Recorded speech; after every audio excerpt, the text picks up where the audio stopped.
right, so I'm back, and give me 1 second here. Straighten the camera out. All right, so I'm back. What happened was I attempted to install the Holosun 407K to the Glock 47, and ultimately, even with the adapter plates, um, it did not work. Okay, the screws were either too short or too long to be able to fit this onto one of these adapter plates.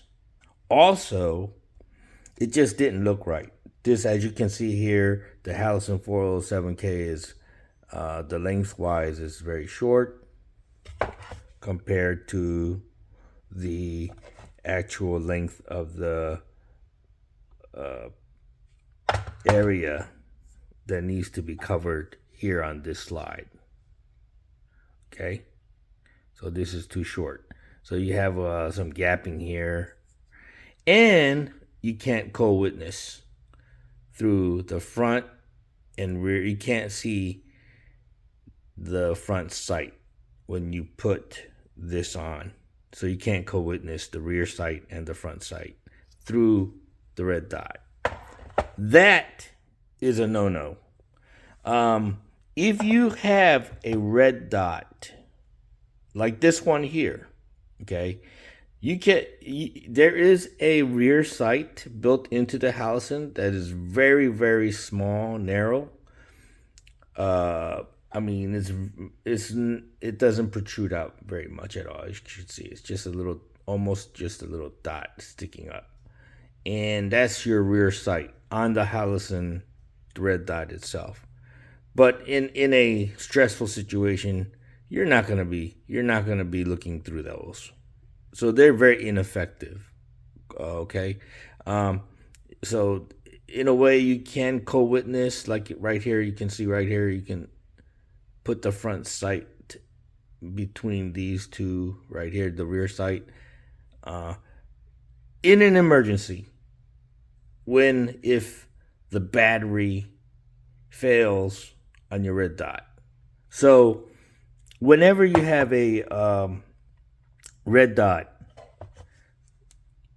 always, in my opinion, you should be able to see your rear sight and your front sight through the red dot, so you can use your sights in case that red dot disappears or the battery dies or this and that. And that's my number one reason I really don't want to put a red dot on this Glock. The only reason I tried it with this was I was just curious if the Holosun would fit on the Glock 47, and it doesn't. I was somewhat right. This is made for subcompact handguns. If you want a red dot to fit on this, you're gonna have to get a bigger red dot. All right, so that's that. Now let's talk about red dot versus laser. Okay, now red dot, I have actually had the Holosun fail on me at the range. I was qualifying for a position in the security. It was a security position, and they had me go qualify with my own gun using my sight. And once you know it, as soon as I went to go use it, I couldn't find the red dot. I couldn't find it. The battery had died or something was wrong. And after the qualifications, I passed still, because even though I wasn't able to aim, I knew how to point a gun, and I knew how to pull the trigger. I mean, squeeze the trigger to get the round to go at least in the direction I wanted to go. So I barely passed, even though I couldn't aim at the 25-yard line. You can pretty much, if you shoot accurately and very well close up. As you move to the 25-yard line, you could pretty much miss all those and still pass. And that's what wound up happening to me because I couldn't aim. The red dot had failed on me. Okay, so I am very reluctant to rely on red dots on a gun. They work. They work when they work. They work great. Okay, in combat situations, put the red dot on your enemy, and it's done for, right? But when it fails, that's it. Your best guess when you're shooting because you're not aiming. And in the majority of the time, 90% of the time, you're not really aiming because your enemy or your assailant is right in front of you. Okay, anywhere from that person could be anywhere from 3 feet to 13 feet, 30 feet away from you. But I mean, most of the time they're within 10 feet of you, your assailant. So, and you're really not aiming. You're basically, pointing and shooting. Okay. So, yeah, I might, I don't know. I'll leave this on here because I don't know.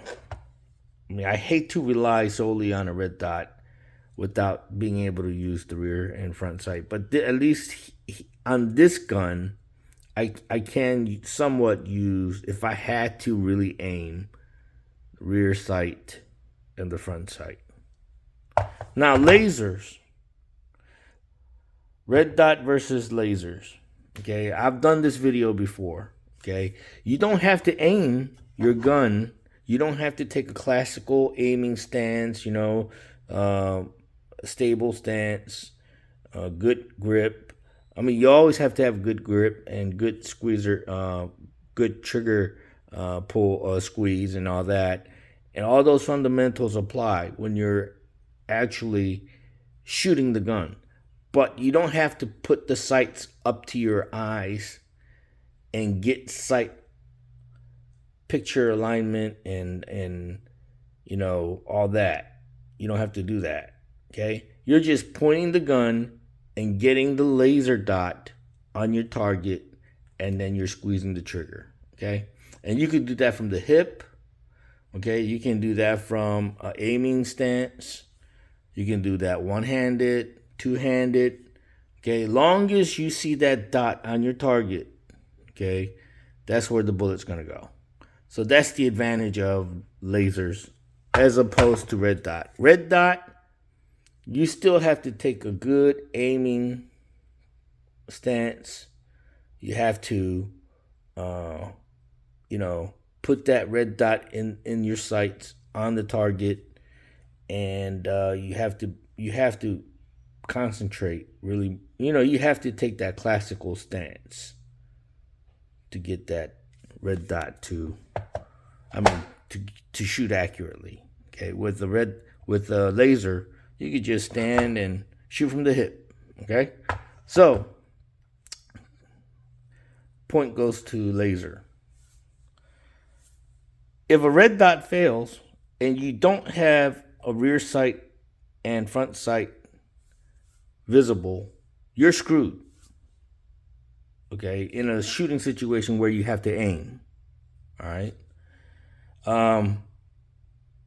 If a laser fails, you're not screwed because you always have the front and rear sights that you can use. Okay, so the flashlight and the red laser or green laser, whatever you have on here, can fail totally. The battery's dead, whatever. Okay. And many of you, you're going to probably criticize me anyway because this is an old light. Yes, it is. All right. And many of you, certain people, most of you are into this stuff, hates Olight. Okay. Whatever reason. Olight is trash, is garbage. Okay. Trash, garbage, Don't matter. If this fails, you go back to using your sights. Okay? If this fails, you go back to using your handheld flashlight. Okay? When I was in the police department, we never used weapons lights. We were not issued weapons lights. We were told to carry a flashlight. And we were taught how to shoot with a flashlight. Okay? So, there you go. Okay? So, garbage. Okay. Your opinion, this is garbage. That's fine. If it fails, I go to using my sights. If I'm aiming.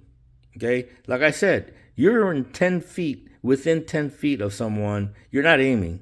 Okay? You're you're in panic mode. You're in, oh, I'm afraid for my life mode, and you're using this as your finger pointing at the danger and letting it go. You're not standing there perfectly holding the gun and using your sights. When, especially if that person is shooting back at you. Okay? So you're just thrusting that forward and pointing the muzzle and doing your business. All right? So that's it. The Holosun 407 will not fit on a Glock. You can make it fit with if you get the screws that will work, but it won't look good. I guarantee it, because it's not going to cover the real estate. It is not going to cover the real estate. You're going to have, it's not going to, whereas this plate is covering the whole thing, it's not going to do that. So it's ugly. It's unsightly. And I don't recommend it. And you don't have the ability to use your rear and front sights. And this rear sight on the Holosun is garbage. All right. So anyway, that's it. No matter what accessories you put on your gun, okay? I don't care if it's made in China or made in Europe or made in America or whatever. I don't care if it's the most reliable piece of whatever in the world. If you're putting it on your gun and it takes batteries, I don't care if it's $1 million piece of accessory and it's the hottest thing on the internet. If you're putting an accessory on your gun that takes batteries, okay, it's gonna fail. Just know that. It's not if it's gonna fail, it's when it's gonna fail. Okay? It may fail simply at the range. Or one day you may get up in the morning and just to test the batteries and try to turn it on and it won't turn on, and that's a failure. I don't care. If you're testing something, okay, and it doesn't turn on, that's a failure. Okay? In a real life, if you're in a real life danger situation where your life depends on that equipment and it doesn't work, that's a failure. If you're standing there in front of a mirror to test the battery and see if it works that morning and it doesn't turn on, that's a failure. Okay? So it's not if it's going to fail, it's when it's going to fail. And when it does fail, okay, was it a test? And are you able to say to yourself, ooh, I'm glad that didn't happen in a real situation, and let me go and get a new battery and replace it. Time to replace the battery, right? Well, folks, like I said, I don't care if it's Olight, Surefire, okay? You're an idiot if you think just because you spent good money on a good piece of equipment that you're always going to be prepared and your stuff is not going to fail. It will fail, okay? So never rely 100% on your accessories, okay? whenever that fails, you got to be able to rely back on the basics. Okay? You have to fall back on your fundamentals. You have to use the fundamentals and fall back to the basics. Okay? The front and rear sight. No.